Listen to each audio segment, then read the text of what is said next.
A gente segue falando aqui sobre PCA 15 para analisar os dados que foram divulgados hoje. Agora sim, a gente conversa com Andréa Ângelo, estrategista de inflação da Oro Investimentos. Muito bom dia novamente para você, Andréa. Acho que agora sim vai dar certo para a gente bater esse papo, minha querida. Novamente bem-vinda aqui para a nossa programação. E o que eu te perguntava, Andréa, era justamente sobre a leitura que a gente pode fazer nesse momento, né, dessa prévia de inflação. Acelerou bem menos do que o que era esperado, ou seja, já trazendo, portanto, então, uma desaceleração mensal e qualquer interpretação desse índice cheio nesse momento do mercado para esse momento, né, que a gente tem uma política monetária ainda em trajetória de alta, Andréa? Legal, é isso aí. Hoje a inflação então veio abaixo do que era esperada pelo mercado. A gente também estava esperando um número um pouquinho abaixo do que era esperado pelo mercado e nos surpreendemos também.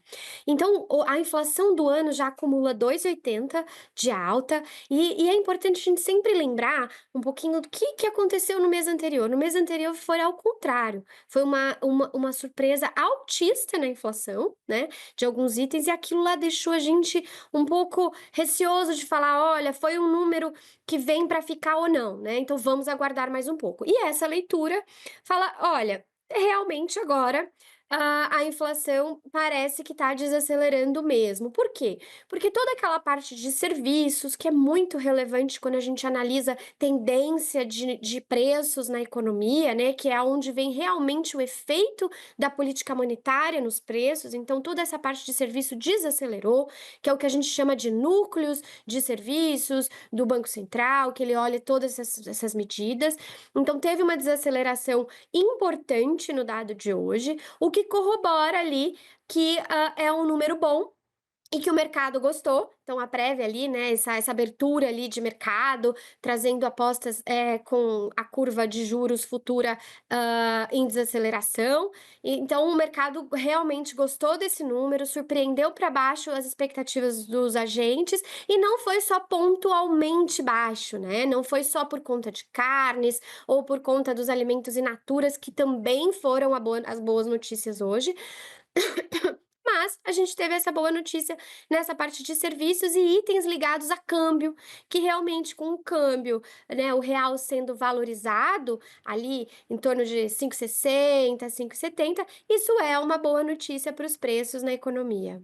Pois é, Andréia, e eu quero até pegar o gancho do que você trouxe aí dessa questão de ser pontual ou não, porque seria exatamente a minha próxima pergunta, se a gente deve, então, conseguir agora ter uma consistência nessa desaceleração de inflação. Aí eu faço aqui uma importante ressalva, porque a gente tinha, nos últimos 5 boletins focos, inclusive até da semana passada, justamente revisão para baixo da projeção de inflação para esse ano, né? Então aí a gente começa agora essa desaceleração, pelo menos na prévia, essa desaceleração é até maior do que o que era esperado. Porém, há uma grande preocupação pelo grupo de alimentos, que vinha sendo, né, o grande calo de sapato, a maior pressão sempre vinha ainda no grupo de alimentos. Isso desencadeou aí discussões importantes no próprio governo, querendo discutir estratégias para poder diminuir essa inflação dos alimentos, enfim.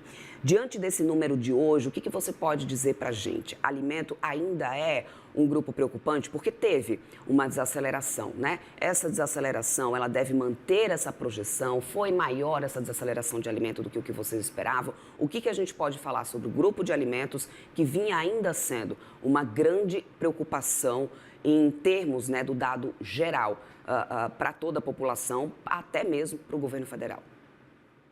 Isso, bem lembrado, né. Os alimentos foram os vilões ali, até nas pesquisas de governo, de avaliação do governo, e a alimentação prejudicando. Então o dado de hoje ele desacelera, ele ainda é uma alta, né, no grupo de alimentação dentro do IPCA, mas é uma alta mais contida, uma alta de 0,30, vindo de praticamente 3 meses ali de alimentação em torno de 1%, que realmente foi muito forte.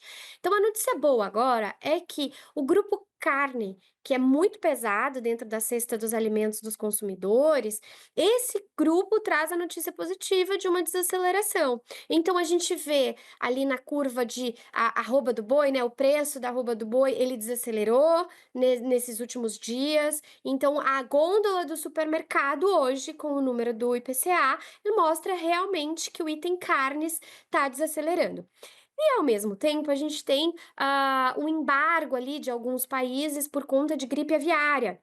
Então, a gente não pode dizer que o número de hoje, a gente já tem reflexo disso, mas olhando, né, prospectivamente, sim, a gente vê que esse item de carne, seja bovinas ou seja carne de frango, ele deve beneficiar os consumidores com uma desaceleração de preço mais expressiva aqui nos próximos, nesse mês e no próximo mês de junho ali, né? Vamos até arriscar dizer nos próximos 2 meses. Então, e tem carnes desacelerando, isso ajuda bastante.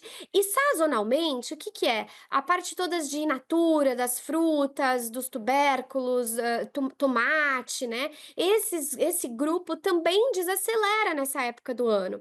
Então vem 2 coisas boas juntas, né, a desaceleração, de carnes como um todo, de todas as proteínas, seja frango, ovo e a carne bovina, junto com a desaceleração também dos alimentos in natura, que nessa época, tende a ter uma descompressão mais forte. Então sim, é uma notícia boa e a perspectivas dos próximos 2 meses continua exatamente essa. Agora, para o final do ano, aí a gente já tem um pouco mais de cautela, porque são 2 coisas: uma, vamos ver até quando os embargos ali, da gripe aviária por alguns países eles continuam, e 2, se realmente a parte de oferta de bovinos, né, que é esperada que o ciclo do boi ele mude ali, ele tenha, uma oferta mais reduzida aqui no Brasil, isso aconteça mais lá para o 4º trimestre do ano. E aí pode ter uma alta maior, mas por Uhum. enquanto está tudo bem, e isso deve ajudar a avaliação de governo aí por uma alimentação,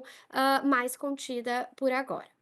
Agora, André, olhando um pouco para aqueles que ainda se mantiveram na categoria de vilões, né, nesse mês de maio, nessa prévia de inflação, e energia foi uma delas. E a gente tem uma expectativa de que a gente continue avançando na bandeira tarifária nesse momento aqui no Brasil, né? Inclusive, a gente pode culminar na bandeira tarifária vermelha e aí mora também uma grande preocupação, porque o grupo de habitação tem um peso importante na formação desse IPCA.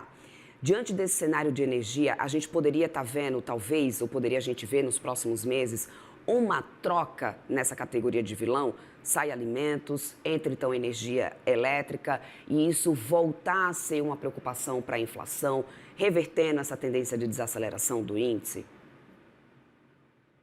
Olha, muito bem lembrado. A energia sim vai ser um vilão. E até nesse PCA ela foi, porque a gente contabilizou aqui a bandeira amarela, né? Que já é uma bandeira mais cara.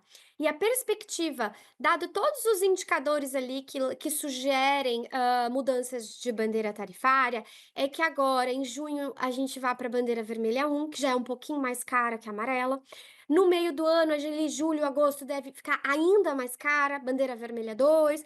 Aí depois volta a melhorar, bandeira vermelha 1 de novo, amarela, encerrando o ano em verde, né. Mas ou seja, respondendo a sua pergunta, sim, então a gente vai ter esse vilão agora no meio do ano, que é a energia elétrica. Energia elétrica também é bem pesada na cesta dos consumidores, é menos do que os alimentos, mas ainda assim vai prejudicar. A desaceleração poderia ser maior do índice do IPCA, se não fossem as cores de bandeiras mais caras, tá? Acho que esse é um grande ponto.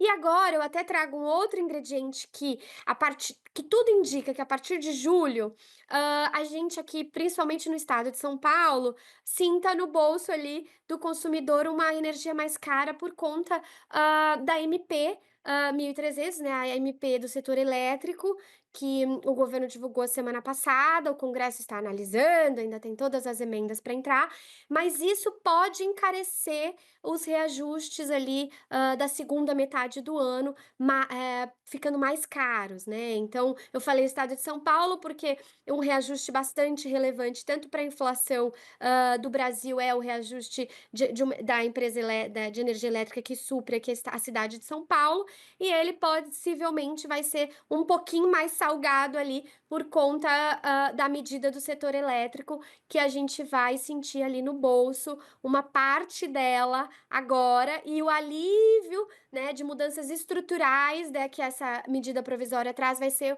um pouquinho mais distante. Então, é como se agora o consumidor fosse sentir um pouco mais no bolso ali, o encarecimento da energia elétrica, para depois, daqui a alguns anos, sentir que realmente teve alguma mudança que traga o preço da energia para baixo. Então, a energia elétrica vai ser um vilão, infelizmente. Perfeito, minha querida. Quero muito agradecer aí todos os esclarecimentos, as explicações em relação a essa prévia de inflação. Andréa Ângelo, estrategista de inflação da War Investimentos, sempre muito bem-vinda por aqui, minha querida. Um bom dia para você e até a próxima. Muito obrigada, é um prazer estar aqui e até a próxima. Até mais.